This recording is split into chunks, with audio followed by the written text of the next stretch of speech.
किसी ने ठीक ही कहा है कि समय और परिस्थिति कैसी भी हो, यदि आपका लक्ष्य पक्का और इरादे नेक हो तो ईश्वर आपकी मदद जरूर करता है और आप उस मुकाम को हासिल कर लेते हैं जहां आप पहुंचना चाहते हैं। एक साधारण से परिवार के एक युवक से आज हम आपकी बात कराएंगे जो आज अधिकारी हैं।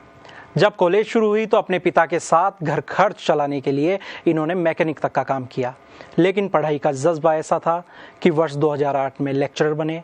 एक ही सीट पर पूरे प्रदेश में थी जिस पर उनका चयन हुआ।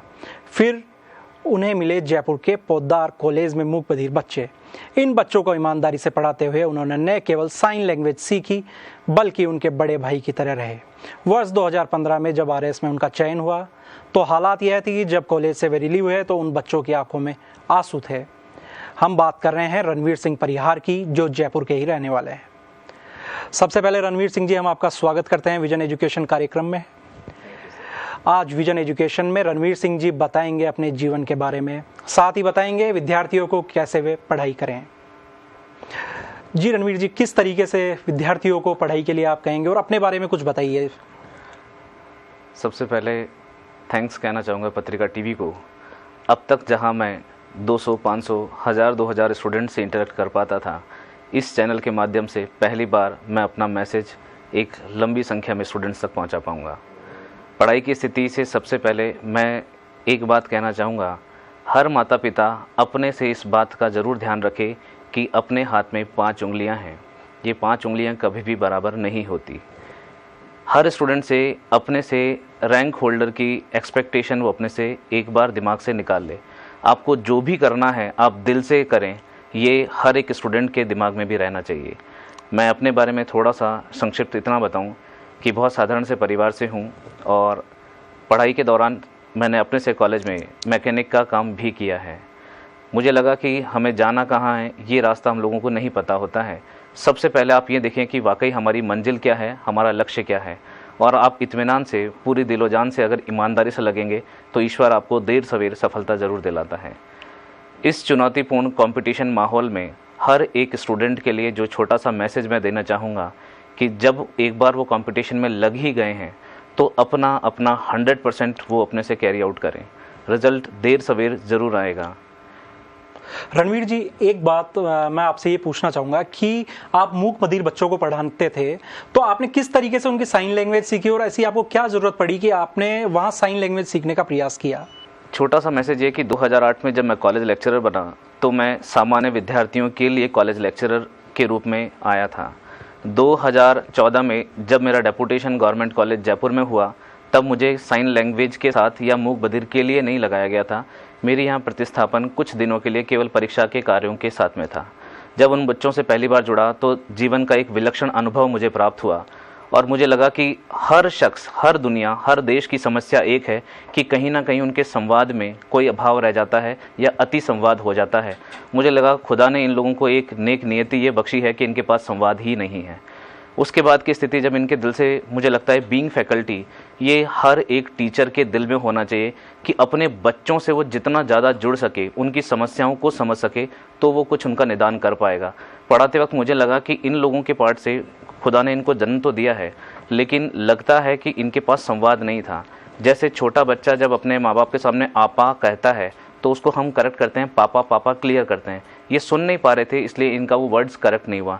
तो अब ये दीन दुनिया जो इनको दिख रही है वो समझ तो पाते हैं लेकिन ये उसकी अंडरस्टैंडिंग नहीं ले पा रहे थे। मुझे लगा कि इनकी भाषा में जो बात समझानी होगी उसके लिए मुझे प्रयास करना चाहिए। इस मामले में मेरे मित्र मनोज भारद्वाज, कमलेश, आपके आसिफा, बहुत इंटरप्रिटेटर्स, इनफैक्ट स्टूडेंट्स ने बहुत मदद की। उन्हीं के द्वारा मुझे लगा कि इस साइन लैंग्वेज का कुछ हिस्सा सीख करके मैं अपनी बात इन लोगों तक पहुंचा पाऊंगा। रणवीर जी, ये जो मूक बधिर बच्चों वाली जो बात है कि इन बच्चों को मूल धारा से किस तरीके से जोड़ा जाए, आप एक शिक्षक भी रह चुके हैं और अभी एक प्रशासन में हैं, तो आप क्या मैसेज देना चाहेंगे कि इन बच्चों को मूल धारा में जोड़ने के लिए सरकार को और शिक्षा जगत में क्या प्रयास करने चाहिए? सबसे पहली बात, हम इनकी समस्याएं समझें। जैसे मैं आपको समझाना चाहूँ, अगर कोई विकलांग है तो हमें दिखता है कि विकलांग है। अगर कोई दृष्टिहीन है तो हमें बहुत आसानी से पता चलता है कि दृष्टिहीन है। समाज का जो भी संवेदनशील वर्ग है उनकी मदद के लिए एक हाथ बढ़ाएगा। इन मूक बधिर वर्ग की स्थिति ये कि जब ये सामान्य की तरह आते और जाते हैं तो कोई ये इनकी समस्याओं का अंदाज नहीं लगा पाता है, वो इस बात का अनुभव नहीं कर सकता है कि किस तरीके से चीज़ें जी रहे हैं। हमें कोशिश ये करनी है कि इनकी समस्याएं समझें। इनकी वास्तविक परिस्थिति ऐसी है कि मैंने बहुत सारी इनका रिसर्च अपने से जब किया, अगर हम यहाँ से तमिलनाडु चले जाएं, हम अपनी बात तो कह रहे हैं लेकिन हम उन्हें समझा नहीं पा रहे।